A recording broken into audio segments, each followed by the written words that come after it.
Well, good evening. We are going to start on time for a couple of reasons. First of all, because we are doing a live broadcast, so I want them to be able to not be watching an empty screen. So we will be indeed going through this. And as people are sitting here, first of all, we've had the wonderful experience of having more people show up than we have chairs. So again, we'll put in a few more chairs out there. But again, I know the reason you are here is because you want to know a little bit more about this book. And I'm going to explain that in just a minute and introduce our guest.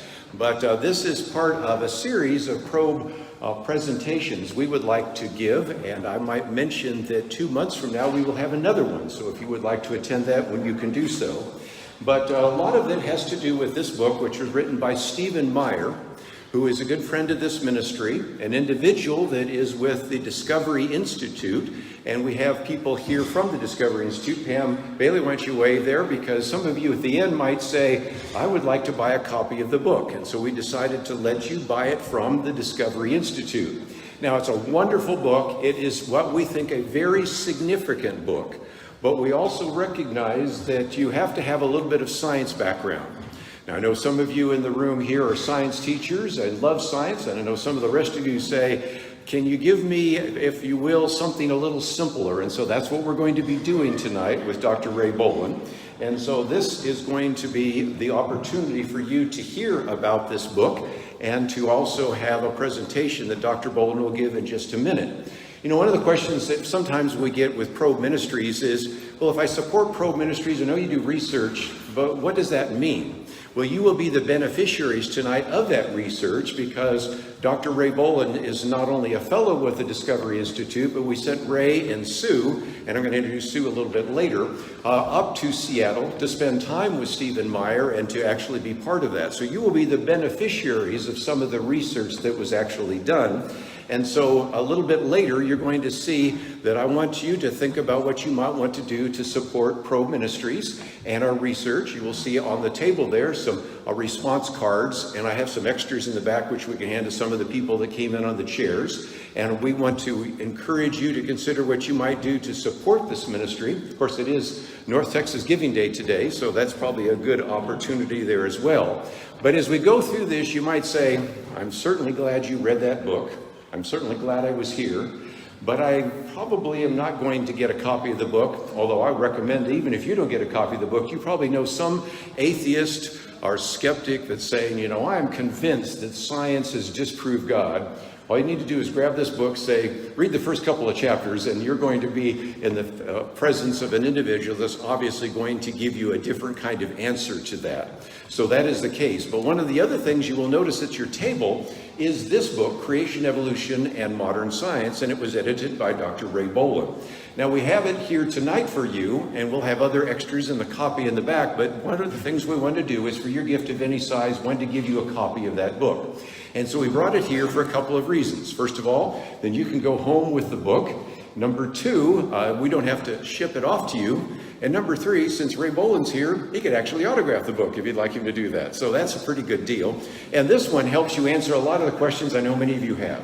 How do I talk to my children and grandchildren about creation evolution? Well, that's one of the chapters. When our kids or my kids or even I see an evolution presentation, how do I respond? Well, that's one of the chapters here as well. It's a collection of what we thought were some of the best radio programs we've ever done on the subject of origins, most of them written by Dr. Bohlin, but a few other staff members as well. So that's one of the things that we want you to walk away from as a thank you for your presentation for coming here tonight.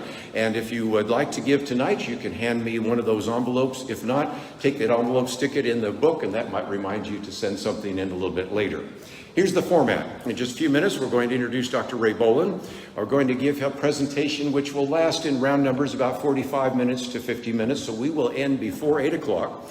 Then I'm going to come back up here just real quickly to talk to you about some of the things that people that came in late didn't hear, and also bring up Sue Bohlin, who is his wife, because number one, she's going to talk about our Mind Games camp that we have every year, and number two, also talk about the next presentation that we're going to be doing. So then we will break it into a time of questions, but we promise to try to get you out of here at 8:30. I know you're busy people, and so in some respects, this will be something that will allow you to hear a good presentation, hear some questions, and then walk off with the opportunity to buy a copy of that book if you'd like, or to walk off with one of our free gifts to you as a thank you for your support. Dr. Ray Bohlin is the person I'm bringing up now. He joined Probe Ministries back in 1975. Yes, Probe Ministries has been around since 1973, and I've been here since 1976, so there's a lot of longevity, but he is the Vice President of Vision Outreach, has his master's degree from the University of North Texas in population genetics, has his doctorate from the University of Texas at Dallas, having both a master's degree and a PhD in molecular and cell biology. And he's going to spend some time now this evening helping us understand a little bit more of this book by Dr. Stephen Meyer. Let's welcome Ray Bohlin.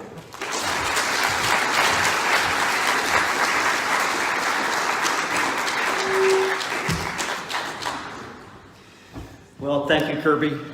It's indeed a pleasure. I'm glad so many of you were able to come out this evening, and also glad that for those who want to revisit this after I'm done, it will be on our webpage and on our Facebook page and on our YouTube channel as well. So, now, a couple of things. You see the book up here on the screen, and as it says here, Stephen Meyer is the director of the Discovery Institute's Center for Science and Culture, which is the major arm of Discovery that addresses intelligent design. His PhD is in the history and philosophy of science from University of Cambridge, and yeah, that one, the one in England. Okay. You know,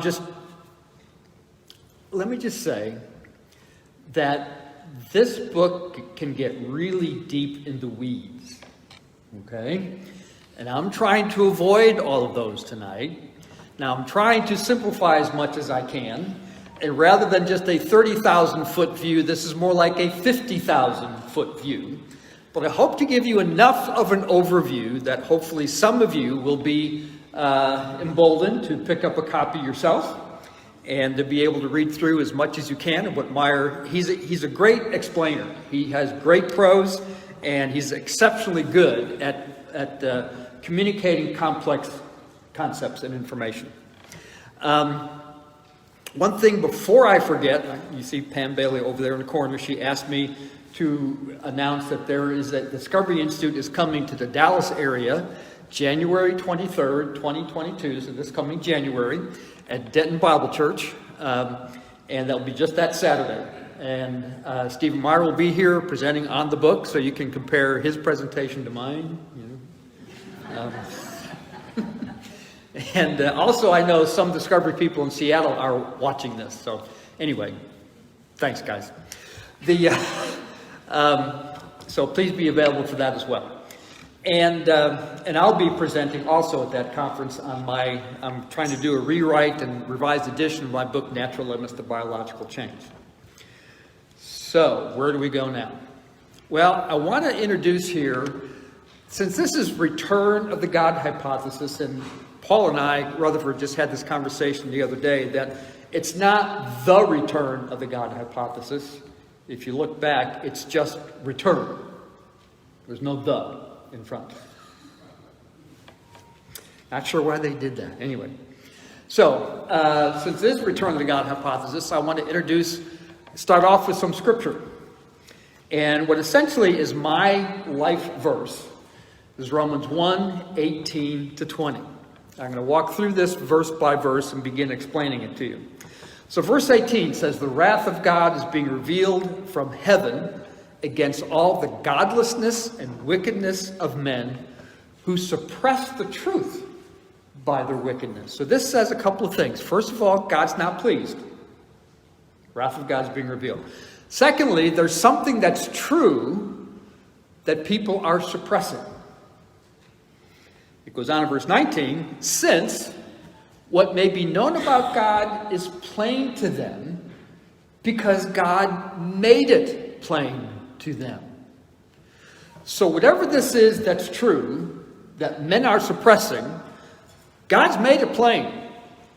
It's plain to them, first of all, and secondly, God has made it plain to them. So God has gone to some effort, if you will, to make sure this was plain. What in the world is he talking about? 20, for since the creation of the world, God's invisible qualities, his eternal power and divine nature have been clearly seen, being understood through what has been made, so that men are without excuse.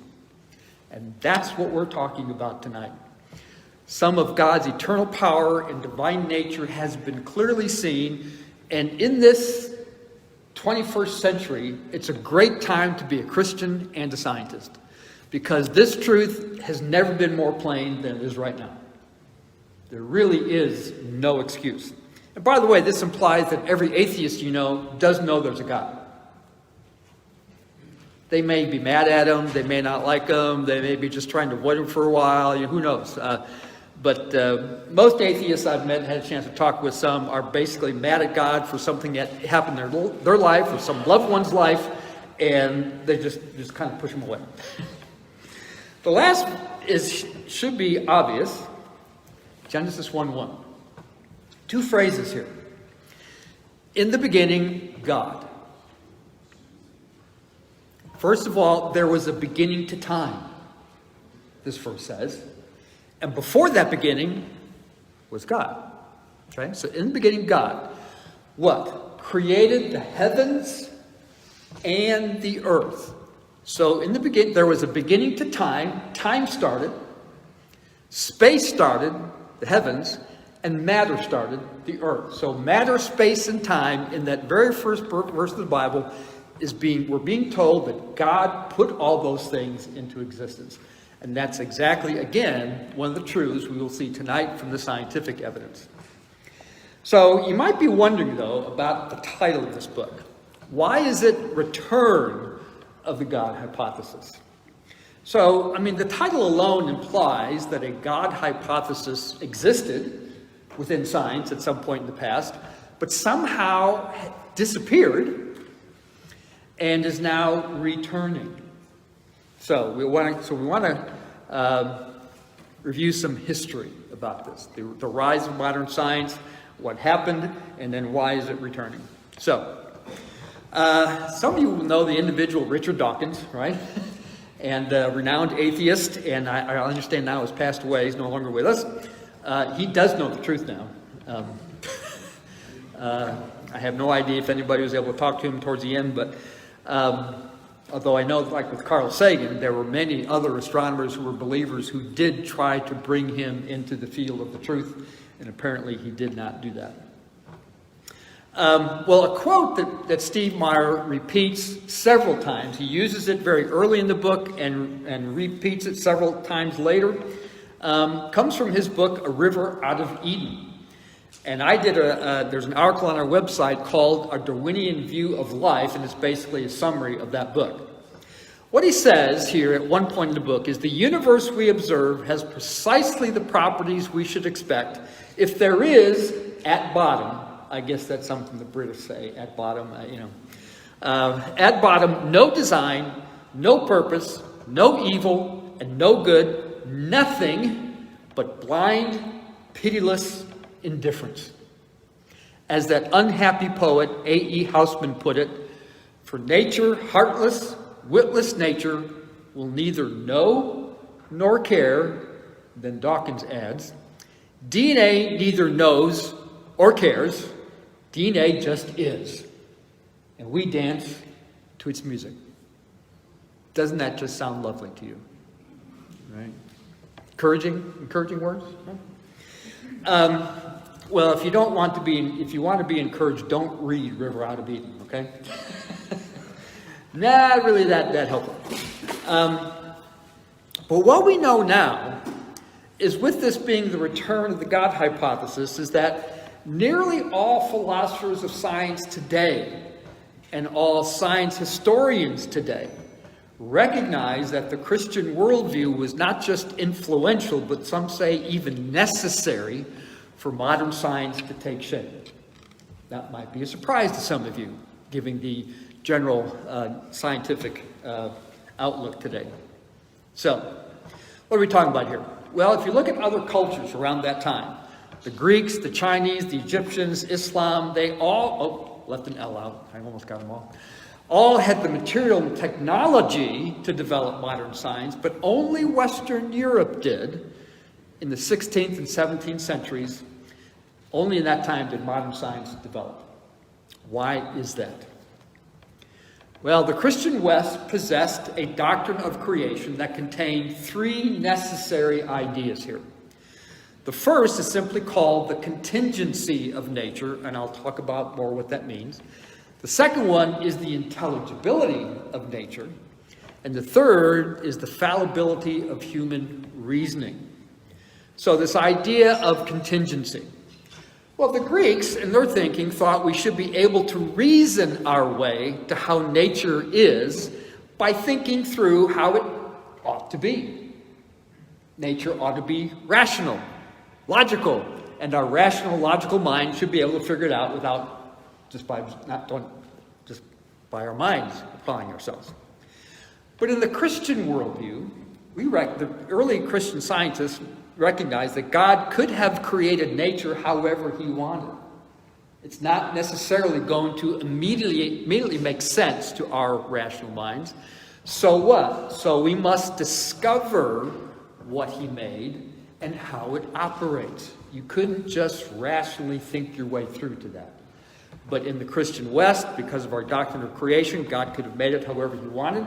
So that's the contingency. God could have made whatever kind of world he chose. But this one, we have to discover how it works. So what's the second one? The intelligibility of nature.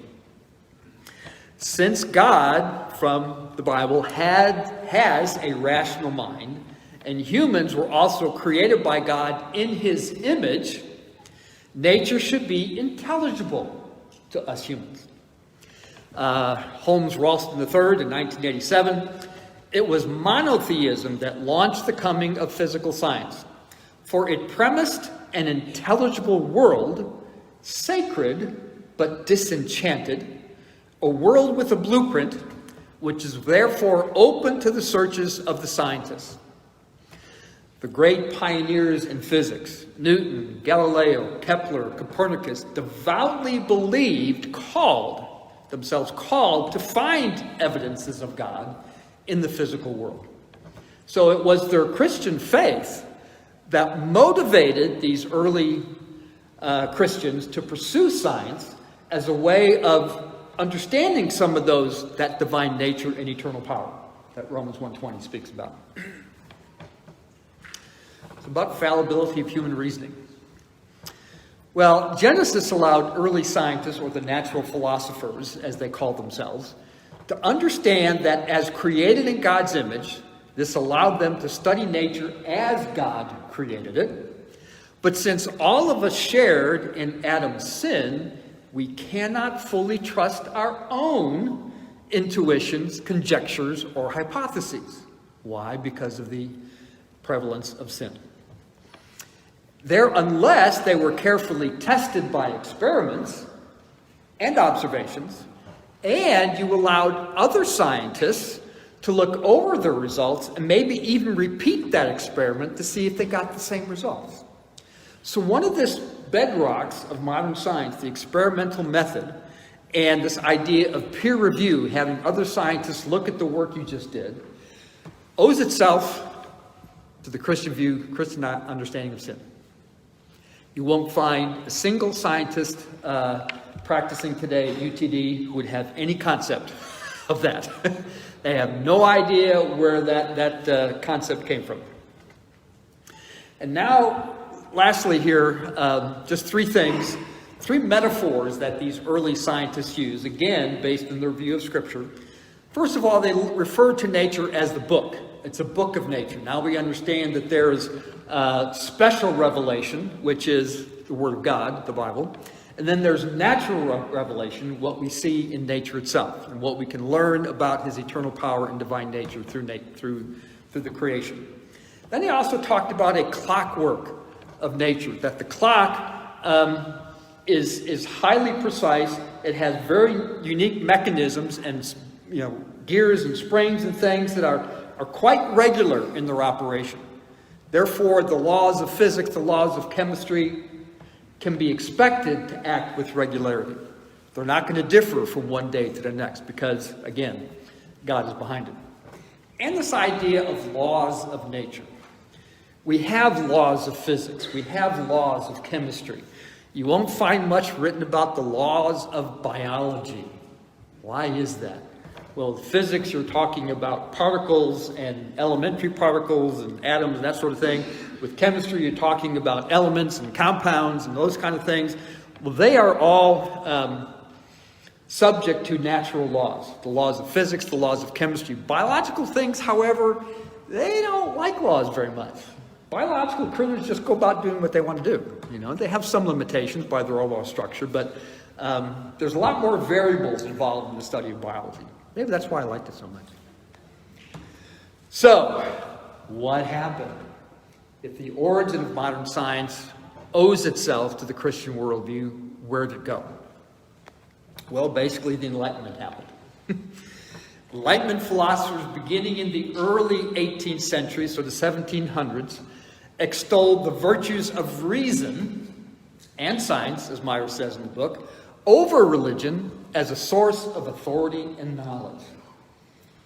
So we've covered 50 pages in just, wow, am I only just a few minutes? I'm getting there. So no longer were the Enlightenment philosophers looking to the Bible, neither were they looking towards God for direction in how they understood humans and even how they understood nature. I love this about David Hume, very skeptical empiricist. David Hume argued that the lawful concourse of nature precluded the possibility of miraculous intervention by a transcendent God. Miracles, he said, are impossible because they violate the laws of nature. Well, duh. Wouldn't be a miracle otherwise, you know? Anyway, so that's just quite a bit of hubris being spoken right there. He dismisses miracles because they violate the laws of nature. My goodness. Okay.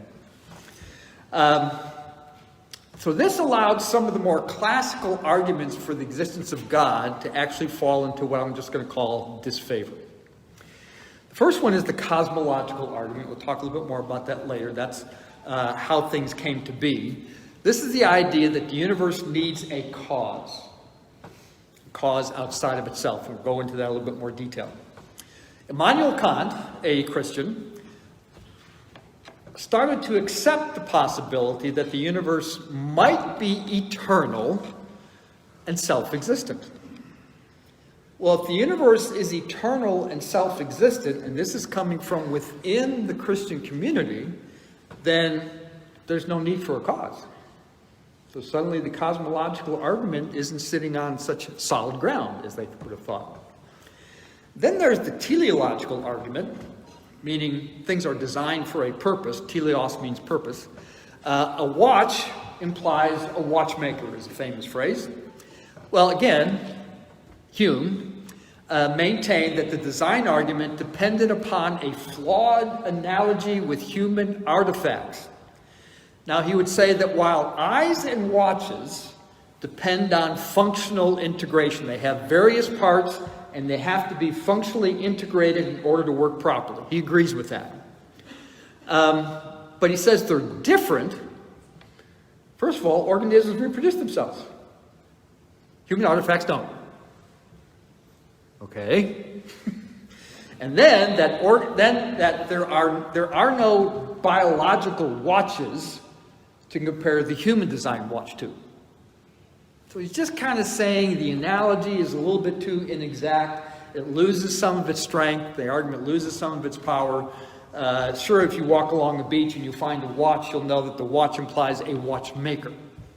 But just because you come across a butterfly near the beach, well, you don't have any human artifacts that relate to that. The watch can't reproduce itself, the butterfly can. And how do we know that the butterfly is somehow designed? So this began to bring about the rise of what's called now scientific materialism. Materialism is the worldview that says all that exists is matter and energy. That's it. There is nothing else. There's no spirits, there's no God, there's no fairies running around, none of that. Okay? Well, some of you might be familiar with an interaction between the astronomer Laplace and Napoleon in 1802. Laplace had recently written a book summarizing his views of how the solar system could have formed from a gaseous nebula that was surrounding the sun and orbiting, and eventually the gases and dust coalesced into planets, and that's how our solar system came about. Well, he visited Napoleon to explain that to him, and Napoleon asked, well, you didn't mention God anywhere in your discussion. And his response was supposedly, "Sire, I have no need of that hypothesis." Now, something Meyer points out is that we really don't have a good basis to know whether that conversation actually took place. Because there is supposedly took place in 1802, and there's no recounting of it until 1835. Who knows? But you add in Darwin, Marx, Freud. As one individual put it, Darwin told us where we came from, Marx told us where we are going, and Freud told us about human nature and what to do with our guilt.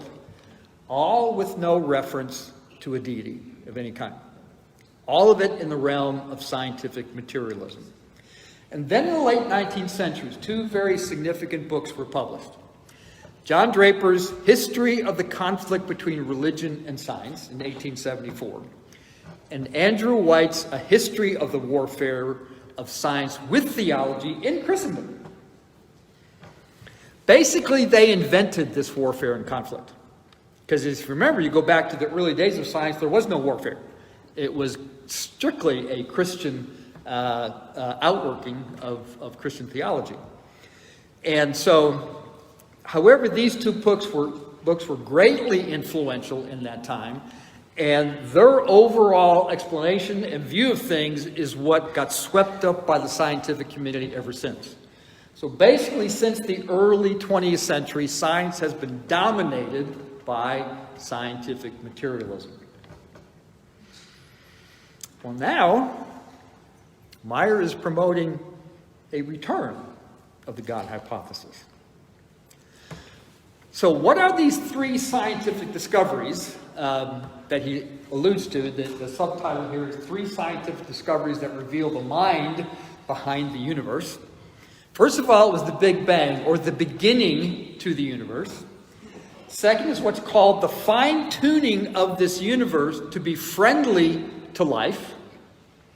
And third is the presence of what I'll come back to this later, complex specified genetic information in living organisms. So the first of these is the Big Bang. First we're going to do is provide you with a syllogism that's been well known. And you can think of this as trying to answer the question, why is there something rather than nothing? Why is there a universe at all? Where did it come from? Well, something that William Lane Craig uses repeatedly in his discussions and books and debates is something called the Kalam, K-A-L-A-M, Cosmological Argument. It originated with Islam, and here's basically how it goes. At that time where'd it go? Never mind. The universe had a beginning, even before we knew about the Big Bang. Anything that has a beginning must have been caused by something else. Now just think about that. If we had a new snowfall like last February, you could go outside and as things warmed up a little bit, you could pick up a clump of snow and make it into a snowball. That snowball did not exist before. It only exists because I came along and formed it. So the snowball had a beginning. Why? Because another cause outside of the snow came along and formed the snowball, and so it had a beginning, and so it was caused by something else. But here we're saying that anything that has a beginning must have been caused by something else. Look at any artifact around you, all the paper, the table, the chair, those all have a cause outside of themselves. The chair did not cause itself into existence. Just not possible, right? So, if the universe had a beginning, and anything that has a beginning must have been caused by something else, therefore, the universe was caused by something else. Now let's put this directly in the context of the Big Bang. How did this develop? Well, in the 20s and 30s, mainly the 1930s, Edwin Hubble and other astronomers began noticing that what were initially thought to be nebulae, collections of gas and dust, in our own galaxy, were actually galaxies themselves, very far distant from our own galaxy. So first of all, they would discover these are galaxies way out there. And then further observations, calculations, indicated that these galaxies were moving away from us. And the further away they were, the faster they were moving away. I want to stop here briefly simply to say that I'm talking in the context in which Stephen Meyer does here in the book. He is what I would call a progressive creationist. God indeed creates, but he creates progressively through time. There might be some of you here who are what I would call a literal or recent creationist, who believe the universe is really only about 6,000 years old, or maybe a little bit older than that. And the days of Genesis are 6 24-hour days. And I'm only going to suggest to you is that the different evidences and arguments I'm presenting here tonight, you can use still in discussions with atheist friends, because they're going to accept the Big Bang. They're going to accept the universe as it is. And you can still use these evidences to help them see that within their own context, it still doesn't work. So, I hope I haven't offended anybody to this point. All right. So, they're moving farther away. If you wind the clock backwards in time, the galaxies that are this far apart are getting closer and closer and closer together until eventually they're all on top of one another. And if you keep running the clock backwards, and now you have to begin using mathematical expressions to try to determine what's all that going to look like. And they've gone to the point of literally tens of billions of a second after the Big Bang. Don't ask me how they do that. I'm a biologist. That's beyond. So that leads us to an interesting problem. Okay. Now Calvin, you know Calvin from Calvin and Hobbes? He didn't like the title Big Bang. He called it the horrendous space kablooey, you know. So now I have a book on my shelf called The New Story of Science, and in that book, published about in the late 80s, said at time zero, density of the universe was infinite with no extension in space at all. That instant marked the beginning of matter, time, and space. What did Genesis 1:1 say? In the beginning, God created the heavens and the earth. Well, there we have it. Scientific evidence, the Big Bang. Matter, time, and space all came into existence in the same time. It's not that the universe is expanding into space. Space is expanding with the matter. So it'd be like if I had a balloon up here, I should have gotten one, and I just put a lot of dots on it to represent galaxy. As I blew up the balloon, all those dots would start getting farther and farther apart.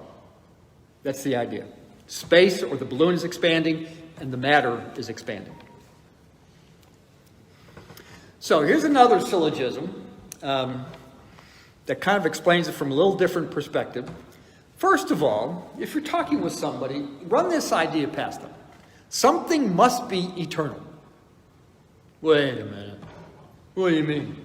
Well, if there isn't something internal, then something would have had to come from nothing. What do you think about that? I don't like that too much. Okay, so something has to be eternal. Something had to have always been here. Well, we now know that the universe had a beginning. And therefore, the material universe is not eternal. Something immaterial, spiritual, or supernatural, therefore, must be eternal. Have I proved the existence of God? No. I've simply shown you that it's entirely reasonable to accept this conclusion. So, some reactions to the Big Bang. This is one of my favorite parts of this, because some of these early astronomers didn't like this idea at all. Sir Arthur Eddington, philosophically, the notion of a beginning is repugnant to me. I should like to find a genuine loophole. We must allow evolution an infinite time to get started. An infinite time? Well, okay. And then Edmund Whittaker, I think, was just being a little more honest. He said, it is simpler to postulate creation ex nihilo, divine will constituting nature out of nothingness, than to expect this Big Bang to happen naturalistically, basically. So, a lot of theistic reactions here, even by people who would not have considered themselves theists at all. And then my final quote comes from a man named Robert Jastrow, who is the head of the Goddard Space Institute, which was connected with NASA. And he wrote a book in about 1981 called God and the Astronomers. And he simply charts how so many astronomers rejected the Big Bang, not for scientific reasons, but for philosophical reasons. And this is his final statement. For the scientist who's lived by his faith in the power of reason, the story ends like a bad dream. He's scaled the mountains of ignorance. He's about to conquer the highest peak. As he pulls himself over the final rock, he's greeted by a band of theologians who've been sitting there for centuries. And Robert Jastrow classified himself as an agnostic. All right. So that's the Big Bang. Haven't gotten too much into scientific weeds yet. They're coming. Okay. Second discovery, the fine-tuning of the universe for life. Now, what does that mean? Well, the fine-tuning here means that several factors, or actually dozens, hundreds, thousands of factors in our universe must be just right in order for life to exist just somewhere in this universe, to be friendly to life. Now, Stephen Meyer focuses primarily on the factors involving the universe itself. But there are other factors that are needed for just our solar system, so our sun, our planet, even Jupiter and Saturn, the moon, all sorts of things are necessary here, and I go through some of those. So, there are four basic forces in our universe: gravity, electromagnetism, and the strong and weak nuclear forces. The strong force is what holds atoms together. You ever think about that in the nucleus of an atom are a bunch of protons, but they're all positively charged. The strong nuclear force keeps all those positive charges together. Now, each of these it can be represented by an equation, and each one of those equations has a constant within it. And the number that constant is has been arrived at by the number that's needed to put into this equation to make sure your results always come out correct. So it was arrived at experimentally. Gravity is finely tuned to 1 part in 10 to the 35th. Gravity. The most finely tuned of the four forces. Electromagnetism, 1 part in 25. Strong nuclear force, 1 part in 200. The weak nuclear force, 1 part in 10,000. When you put all those together, you get about 1 part in 10 to the 42nd. That's a 1 followed by 42 zeros. Very small probability. Now let's go on. I'm not going to give any probabilities here, but you see Earth way up there? That's the approximate size of Earth compared to our sun. You don't want to get that close, do you? So, the ratio of some of these constants to each other are also finely tuned. So the ratio of the electromagnetic force to the gravitational force has to be just so. 1 part in 10 to the 40th.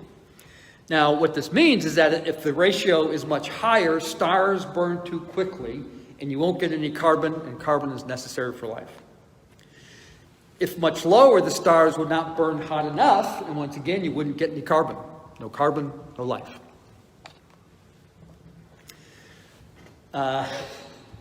universe creating or generating machine.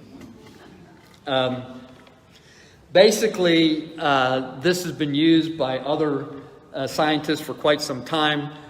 Stephen Meyer heard it used by John Polkinghorne in England when he was over there. And it's basically just any kind of machine that has lots of knobs and dials and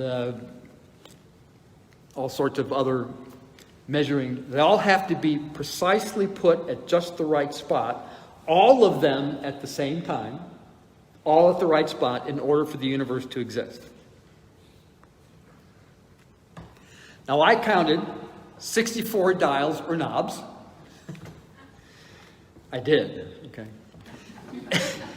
And 6 adjustable sliders. Not much. But in reality, the universe generating machine should include literally thousands of these. And they all would have to be precisely at the right spot in order for this universe to exist, a universe that is friendly towards life. And when you start adding in the solar system, the sun, the planets, the earth, and all those other things to it, well, it just gets even bigger. So when you talk about the earth and our solar system, just briefly some of these, our distance from the sun. We're not too close, we're not too far, so it's not too hot, not too cold. Kind of like the Goldilocks universe. You know? The size of our sun, the temperature of the sun, the type of star that it is, has to be just right. With our planet, the moon that we have is large enough to stabilize the tilt of its axis. The size of the Earth, the tilt of its axis, the speed of rotation, the fact that our iron core is fluid, so it's technically solid, but it's under such great pressure that it's fluid, and the fluid in moving underneath there generates an electromagnetic field that protects the Earth from all kinds of harmful radiation from the sun. Lots of things necessary for life on Earth. So, one more example of extreme fine-tuning. Now put your thinking caps on, okay? Sir Roger Penrose in the 1980s used this entity called entropy. It's a measure of disorder. So the higher the entropy, the more disorder. If you walk into your teenager's room, there's a high entropy in there. Lots of disorder, okay? Now, he started to compare the object that we believe has the highest disorder, which is a black hole. Supposedly there's a black hole at the center of most galaxies. And he wanted to compare that to the entropy of our universe and then try to determine what fraction of universes would actually have our entropy. Considering the Big Bang, at that moment there had to be very low entropy. Things hadn't spread out yet. So, this is fun, okay? Hopefully I won't get talking too fast because this gets me excited. The line here is a measure of entropy. On the far left would be complete order, or an extremely low entropy. To the far right would be the highest entropy, and close to that is a black hole. And in between somewhere is our universe. And in between the black hole and the complete order would be all kinds of possibilities of other universes. And they would all have their characteristic level of disorder or entropy. Now, the probability that Sir Roger Penrose calculated, the probability of the arrangement of our universe was 1 chance in 10 to the 10th power raised to the 123rd power. I had never seen this done. 10th power and then another power on top of that. Or, so you take that 10 to the 123rd. What is that number? That's a 1 followed by 123 zeros. That is the exponent. So you have 10 raised to the power of a 1 followed by 123 zeros. That's a number nobody on Earth can even begin to imagine. So when you start adding up all these different improbabilities I've talked about, And the fine-tuning of this universe to happen simply by chance, excuse me, but there's not a chance. Okay? It's simply impossible. Now, genetic information, and we're closing in. Okay? I can get carried away here because I'm a biologist, so this is my favorite stuff. Sorry. Don't need to go into details of this little figure here, just showing you, you're probably familiar with the double helix structure of DNA and the 4 bases, adenine, thymine, guanine, cytosine, or AGCT. And genetic information. Well, first question you have to ask is how much genetic information would be needed for the first cell to be able to metabolize, grow, and reproduce? Meyer's first book, Signature in the Cell, went into detail answering this question. And Pam does have a few copies of Signature in the Cell over there. Meyer was summarized here, Return of the God hypothesis, one of his conclusions from Signature in the Cell. He said, I show in the book that the probability of producing a single protein of modest length, 150 amino acids by chance alone, in a prebiotic environment, meaning there's no life yet, stands at no better than a vanishingly small 1 chance in 10 to the 164th power. One protein by chance. To put this number in perspective, recall that physicists estimate that there are only 10 to the 80th elementary particles in the universe.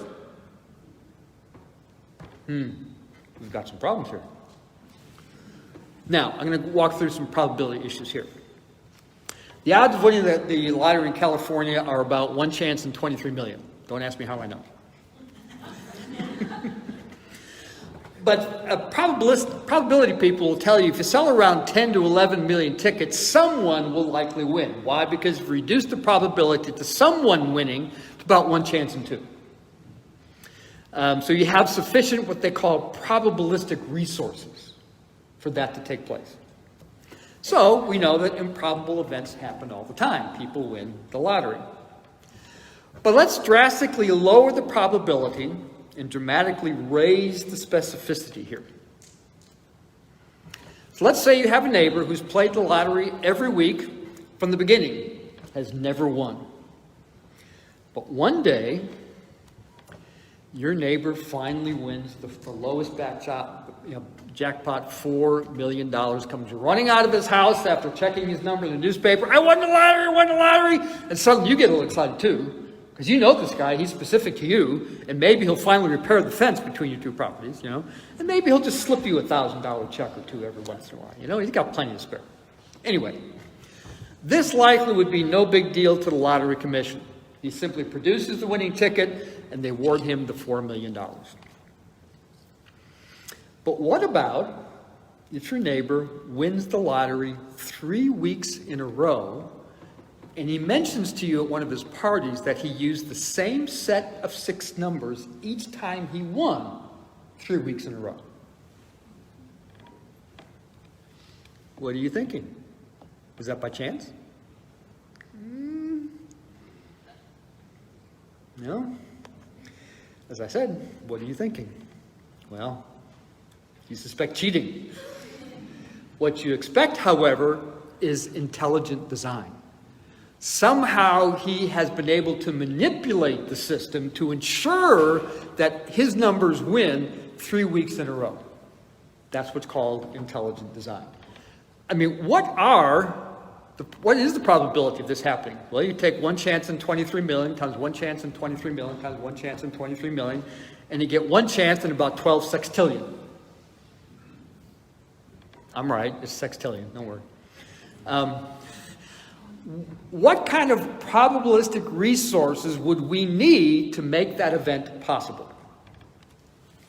Well, all 7 billion people present on Earth today would have to each buy 1 trillion tickets to have sufficient probabilistic resources to allow this event to happen. We don't have 7 billion trillionaires on the Earth, do we? So you'll never sell enough tickets for that to happen. the Lottery Commission will definitely investigate. They would probably investigate after he won 2 weeks in a row, but they don't even have to do the calculation. They know that that's not going to happen by chance. So again, just because there's a probability doesn't mean that event's going to happen. If you don't have sufficient probabilistic resources, then that event won't happen. And that's what we're talking about here. That's the kind of probabilities we're discussing. So the probability now of the genetic code arriving by chance. Well, Sir Fred Hoyle, who actually was an astronomer, but he began looking at this question as well, he calculated that this probability of the genetic code arriving by chance, conservatively, 1 chance in 10 to the power of 41,000. Now, William Dembski, in his book, The Design Inference, added a few things to this. He said, well, there are only 10 to 139th power events possible in the history of the universe. Where do you get that number from? Well, we have 10 to the 80th subatomic particles. There are 10 to the 16th seconds in 13.7 billion years. Now that starts telling you something about the power of exponents. Think about that. 13.7 billion years, there's only 10 to the 16th seconds. Right? And last, there are about 10 to the 43rd power possible interactions per second. I don't know how we got to that one. So you reduce that 10 to the power of 41,000 down to 10 to the power of 40,861. You haven't done really anything to it, right? The universe does not have sufficient probabilistic resources to produce the genetic code anywhere in the universe, let alone on planet Earth. Now, genetic information. One other thing that Steve points out, as I'm going to make here, is that 10 to the 164th is the chance for one protein. But it's estimated that the minimal cell would need at least 200 proteins to form by chance. And they would have to form independently by chance. So how do you figure that? You multiply 1 to the 164th power times itself 200 times. Again, an astronomical number. Then you have to consider that the DNA genetic code must be translated into protein eventually, but this requires specific proteins to happen. So you get a chicken or egg problem. Which comes first, the DNA or the protein? Well, you have to have both that have arisen by chance there at the same time, and they are both fully coordinated to each other. Then you might have a living cell. Francis Crick, co-discoverer of the structure of DNA, made this statement in 1981. An honest man, I'm not sure he is, armed with all the knowledge available to us now, could only state that in some sense, the origin of life appears at the moment to be almost a miracle. He's hedging a lot of those bets there. So many are the conditions which would have had to have been satisfied to get it going. Now, several years earlier, Crick proposed an idea that could eliminate all of these issues. And Richard Dawkins also seems to be on board with this idea. It's something called panspermia. Both Crick and Dawkins have seriously suggested that life may have been designed and planted here by an alien intelligent species that evolved elsewhere in the universe and rose to a high level of culture and intelligence and seeded life here. That doesn't solve anything, does it? It just removes the problem someplace else. Okay? But what this also points out, it undergirds, as I say here, the improbabilities associated with life emerging on its own. He has to go to this extreme, an alien intelligence. Not a theistic intelligence, but a biological one. Last discovery, Cambrian and other explosions of life in the history of life.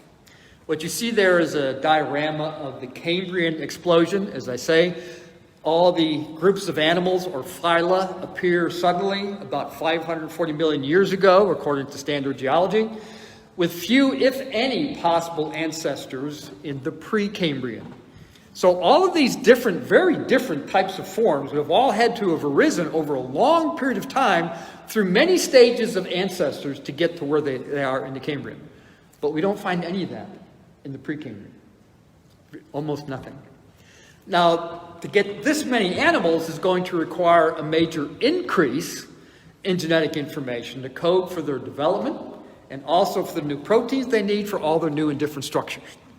Now, Stephen Meyer's second book, Darwin's Doubt, Pam also has a few copies of that, so you might want to stop over there either way, okay? But the Cambrian isn't the only explosion. As Meyer and Gunter Beckley have shown in another article in another book, there have been other explosions. Winged insects, 300 million years ago, all suddenly appear. Flowering plants, almost all the different orders of flowering plants just suddenly appear. Almost all the different orders of mammals suddenly appear in the early Eocene. All the different orders and types of birds suddenly appear, again in the early Eocene. This is the pattern of life in the fossil record. New forms and types literally always suddenly appear, with no hint of what their ancestors were or what stages of evolution they went through to get to that point. That's the pattern, not gradual change. So, new genetic information by mutation, natural selection. Well, if we're talking about the Cambrian, life is already here. So we have to ask the question, could the basic process of evolution, mutation and natural selection, can that produce all of this new genetic information that we need? Well, just Meyer points to he likes the bicycle locks for some reason. Imagine a lock with 4 dials of 10 numbers each. The number of possible combinations is 10 times 10 times 10 times 10, or 10,000, or 10 to the 4th. If a bike thief needs to randomly search the right combination, he'll be there a while because he has no bolt cutters, okay? So he's kind of stuck. I gotta figure out the combination. Now he said, imagine if the bike lock had 10 dials, each with 10 numbers. That goes from 10 to the 4th to 10 to the 10th. 10 billion different combinations. In his lifetime, he's never going to get there. It would take several lifetimes to do that. So what are we getting at here? Well, until the last 30 years, we haven't been able to determine an experimental way to examine this question. Is mutation, natural selection capable of producing all this new information? And mathematicians have been skeptical about mutation since the mid-1960s. And they've been interacting with biologists over this all during that time, and the biologists would have none of it. You guys don't know what you're talking about. So the probability of a new gene from undirected mutations and natural selection.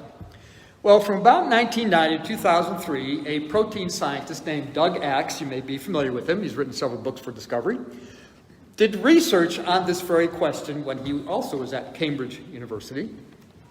Now, Doug knew that the active site of a protein was what's called a protein fold. If an amino acid sequence can't fold up into a stable complex, there's no activity. Most amino acid sequences just remain as a sequence. They can't fold, they can't do anything. So they're non-functional. Now, Axe was able to devise an experimental method, I won't tell you the name of it because it'll just confuse you, where a single amino acid could be replaced along a stretch of 150 amino acids that would be a moderate-sized protein, and determine if it could form a stable fold. With me? Okay, just checking. So how rare are these stable folds? Well, first of all, the total number of possible combinations of the 150 amino acid chain, you have to remember we have 20 different amino acids. So the total number is 20 raised to the 150th power, or 10 raised to the 195th power. That's how many possible 150 amino acid chains you can make using 20 amino acids, 20 different amino acids. Now the question then becomes, how many of those are functional? Well, basically, of those, there is only one functional sequence for every 10 to the 77th non-functional one.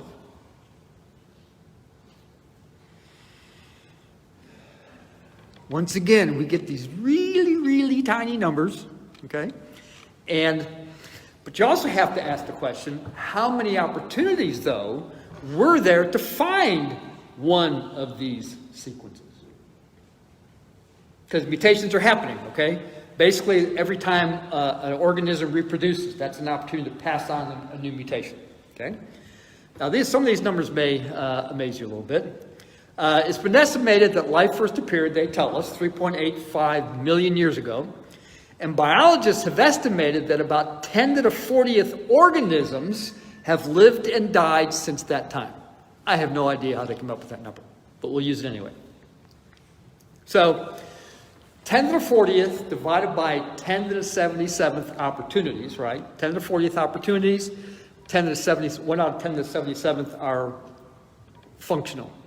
Well, that's 10 to the 37th, which means that mutation, natural selection, would be able to search only a tiny fraction of these sequences.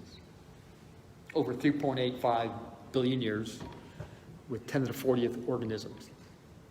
Again, we get to these extremely small probabilities.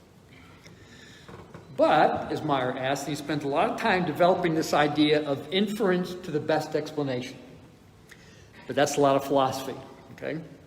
But what process and operation today, he asks, can generate large amounts of complex specified information in a short time? An intelligent mind. Rational minds do this all the time. We generate words. Some of us generate a lot more words in a day than others do, okay? I'm not going to go beyond that. I have to go home with somebody, so. Yes, you do. Yes, I do. Okay. But in writing books, writing words, communicating messages, writing emails, mathematical equations, all of those is processing information, complex specified information. We do it all the time. We know that intelligent minds can produce complex specified information. In fact, it's the only cause we know today that can do that. So here we have all this huge abundance of complex genetic information, and the only entity we know that can produce that sort of thing is an intelligent mind. Remember Dawkins' quote, "The universe we observe has precisely the properties we should expect if there is at bottom no design, no purpose, no evil, and no good, nothing but blind, pitiless indifference." He does us a favor here, okay?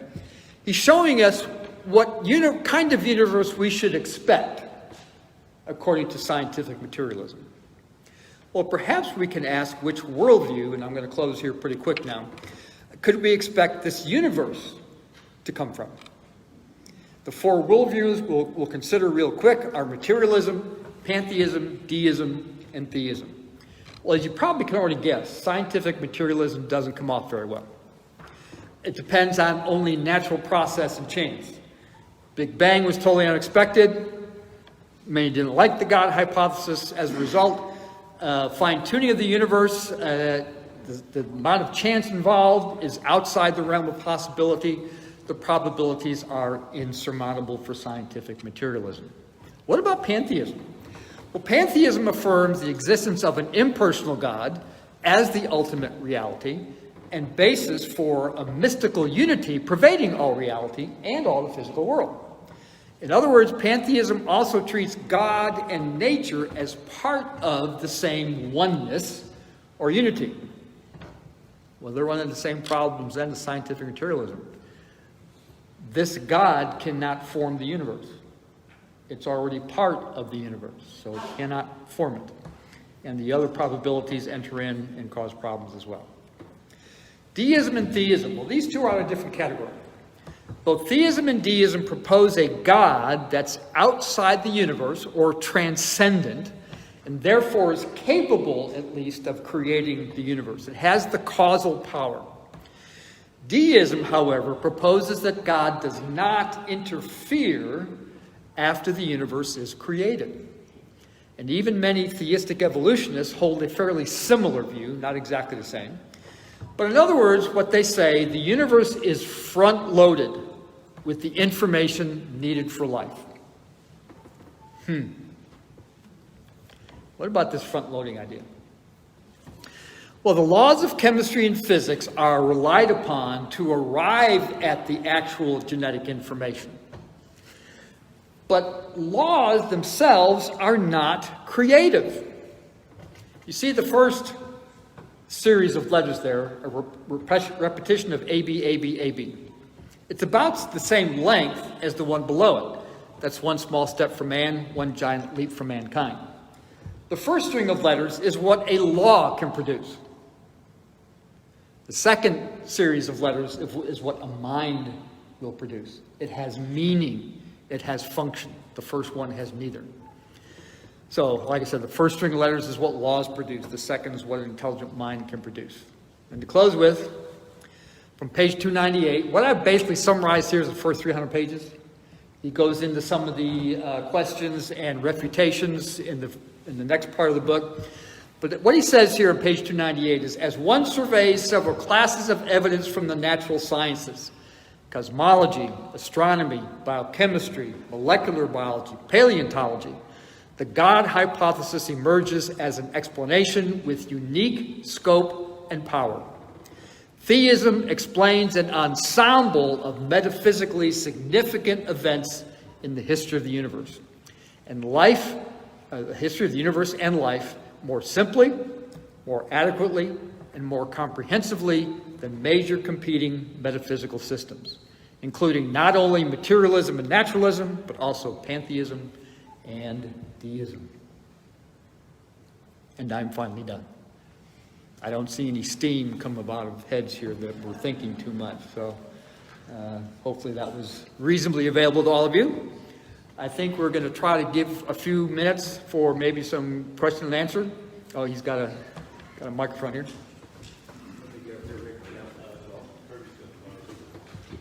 First of all, let me just, before we take your questions, suggest that there are a couple of things that we do have at the table. First of all, it is the book that, I could stand right here. And we have the book available, first of all, over here. Pam, again, raise your hand for those of you who came in late.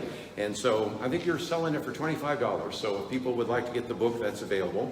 The book on the table, and some of you are not at a table, so we have a stack of books over here. So again, I know some of you are not at a table right now, but that is something we wanted to make available to you for a gift of any size. And so I would encourage you to do that. And that, if we can bring Sue up here, and as Sue comes up here, I wanted to do two things. You will also see we have some material about our Mind Games camp. So I wanted her to talk about that, and also let her talk about the next session that we're going to do with Probe Ministries, and that will be in November. And then we'll turn it over some question and answers that we'll have available there. Thanks. Okay. And for those of you on Facebook Live, hi, I'm down here underneath the camera. Hey, I'm Sue Bohlin, and oh, thank you. That's so nice. I wanted to talk to you about our Mind Games camp. The vast majority of Christian students, we have discovered, graduate from God when they graduate from high school. And that's, of course, horrifying to us. And that's something we can do something about.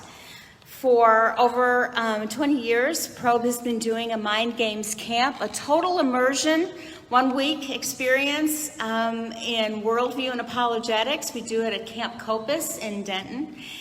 And it's designed to build students, high school students, confidence that Christianity is true so they don't lose their faith. There are brochures on the table. There's a sticker on there. Next year, it's June 12th through 18th at Camp Copus. And what we offer is a good balance of teaching, small group discussions, recreation, very important, and just hangout time so that people feel balanced. Often the biggest takeaway of our mind game students is the relationships that they get to make with other students around the country. And they also find, though, that their minds are filled as well as their hearts.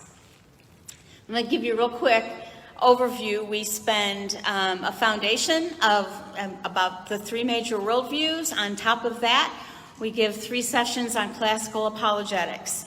Evidence for the existence of God, evidence for why the Bible is the Word of God, and evidence for why we can believe that Jesus is God. And then the rest of the week is on cultural apologetics, faith in science, faith in sexuality, faith in movies, faith in world religions, just a whole lot of topics. And what's lovely, too, is that Interstate Batteries gives us funding for scholarships every year. And we would be delighted to share that with you. Now, one of the things that I do at Mind Games is grace and truth on LGBT issues. And at our next time like this, which is going to be November 18th, I will be speaking on bringing clarity on the gender confusion that's in the culture. 23 years ago, I started serving with Living Hope Ministries, which is a ministry that helps people dealing with unwanted homosexuality. And since then, the culture has blown up with brokenness resulting from sin in our world. So we went from L and G of lesbian and gay to LGBTQ, A, I, and the alphabet continues. And so I will be talking about gender issues at our next event like this. And now I will go sit down. Let me just real quickly suggest that if you have a question, Dan and I will be in the audience and give you a chance to ask that question so it's recorded. Let me just suggest that some of you may want to ask some really technical questions. If it gets into quantum physics and things like that, we do that later, but I can't answer those anyway. So again, let's give you a chance to ask some questions. Again, the book Creation, Evolution, and Modern Science really addresses some of those. How do I talk to my kids about creation, evolution? What about the movie Contact, for example, by Carl Sagan? How would I think about that? What about some of the various origins questions? And again, that is a book that we wanted you to have. If you, again, would like to make a donation to Probe Ministries, or if you support a staff member, feel free to take a copy of that book. And if there's not enough on the table, we've got stacks of them back there as you walk out the door. Is that good? So let's, if we can, see if we can take some questions. And Dan, you and I can see who is going to be the first person to raise their hand. There we go. Not so much a question, but a comment. The Big Bang Theory, one of the elements, important elements of that theory that I think you left out is that when they look at the universe expanding, it's expanding in every direction in which they look. Yeah. Okay? Back, forward, up, down, the same rate, every direction, which is... That's hard to imagine. Hard to imagine.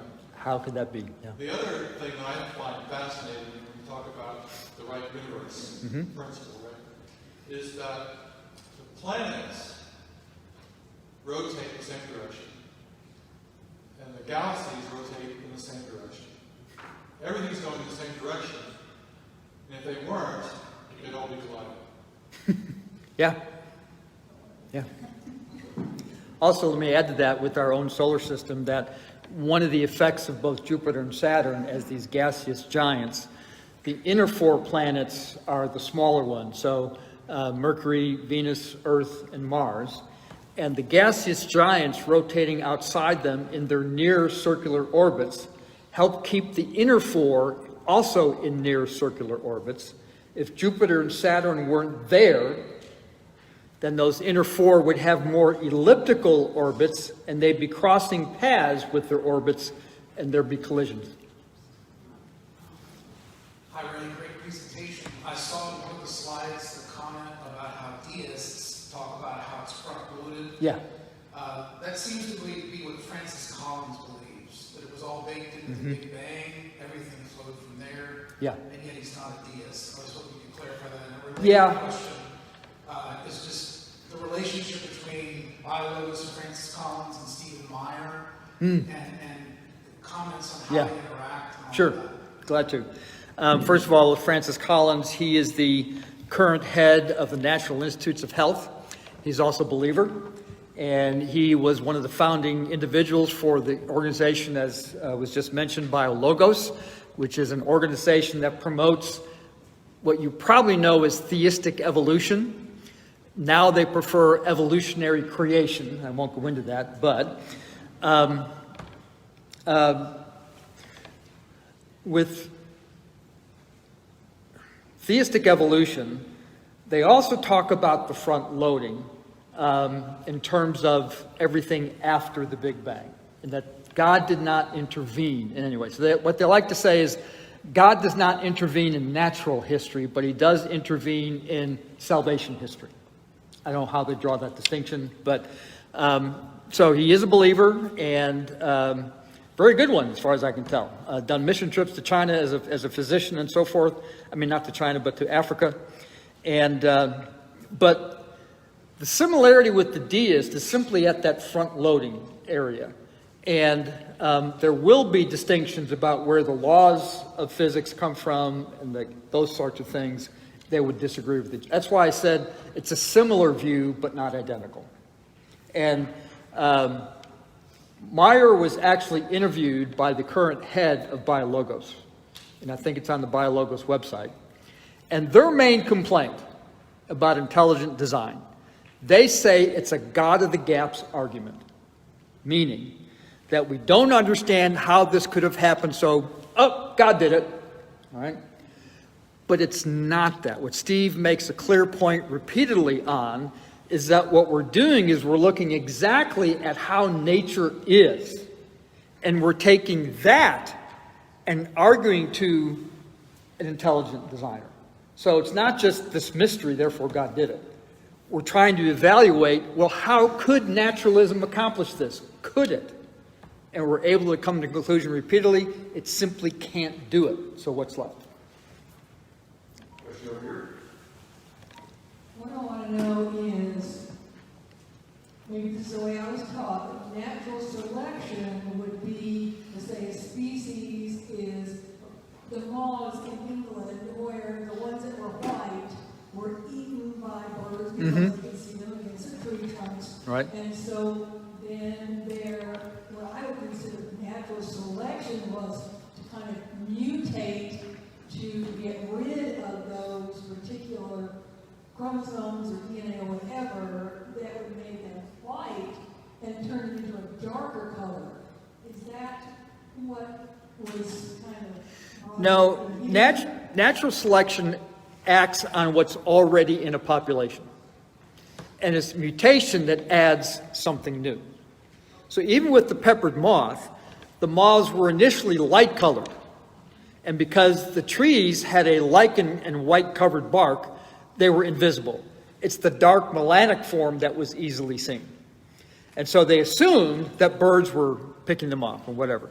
But then, because of the Industrial Revolution, all the smoke and soot and stuff, the trees turned dark, and now the dark form was hard to see, and the white form was easily seen, and they flip-flopped. But there was no, the dark form was always prevalent in the population. It was always there.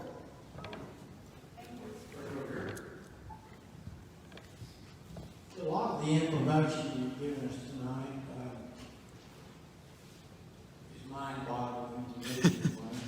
But I wonder to what extent the hypotheses of intelligent design proponents and those who have different opinions have been subjected to AI that seems to be just exponentially increasing in everything in life. And I see the information provided as a fertile ground for AI inquiry. Yeah, artificial intelligence. Well, Discovery actually has a new branch that came up in the last couple of years that does look into artificial intelligence and has their own center on that. But I'm not sure that artificial intelligence is going to help us evaluate these probabilities. Because again, an artificial intelligence is constructed by humans.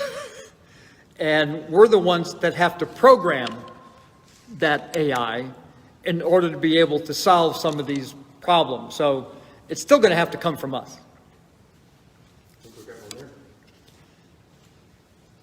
Oh, according to the internet, Richard Dawkins is still alive. Somebody told me he passed away. So thank you. So we can keep praying for him. Good idea. He needs it.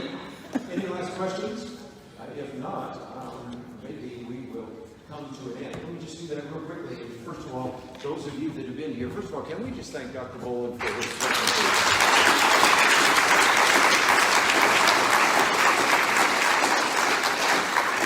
First of all, we will stay around in case you have other questions, but let me mention again, those books are there for you. There's extra ones in the back. But most importantly, if you want to consider what you might do to support Probe Ministries, we do need your support, and if you can help us out individually, or I want some of you to think about whether or not you might even want to support Ray Bohlin, because we do raise our financial support, and you might consider that as well. Pam, one last time, you've got a couple of different books, and I would also encourage you to get on the mailing list for Discovery Institute. What a great organization. So, And don't forget their conference coming up January 22nd at Denton Bible Church. okay, how about a closing prayer?